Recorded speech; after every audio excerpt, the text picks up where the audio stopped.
तर एक breaking news समोर येते कोल्हापुरातून। कोल्हापुरातल्या शनिवार पेठेत 50 किलो प्लास्टिक साठा जप्त करण्यात आलेला आहे। महापालिकेच्या आरोग्य विभागाकडून ही दंडात्मक कारवाई करण्यात आली आहे।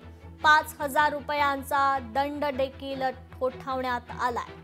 कोल्हापूर महापालिकेच्या आरोग्य विभागाच्या वतीने शनिवार पेठ परिसरात वापर प्लास्टिकची तपासणी करण्यात आली। यावेळी शनिवार पेठ परिसरातील अग्रवाल ट्रेडर्सची तपासणी करताना अंदाजे 50 किलो प्लास्टिकचा साठा दुकानात आढळून आलाय। त्यामुळे या व्यापाऱ्यास आता महापालिकेच्या आरोग्य विभागाने 5000 रुपयांचा दंड करून तो वसूल केलाय। त्याचबरोबर आंबेवाडी येथील क्लासिक मिसळ या व्यावसायिकाने पिकनिक पॉइंट समोर उघड्यावर कचरा टाकल्याचं निदर्शनास आल्यानं त्याला 1000 रुपयांचा दंड केलाय।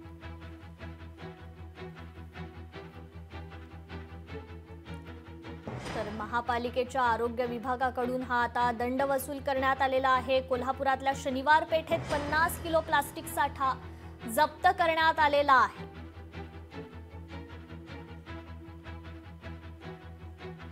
त्याचबरोबर आंबेवाडी येथील क्लासिक मिसळ या व्यावसायिकाने देखील पिकनिक पॉइंट समोर उघड्यावर कचरा टाकला होता। हे निदर्शनास येताच त्याला आता 1000 रुपयांचा दंड ठोठावण्यात आलाय।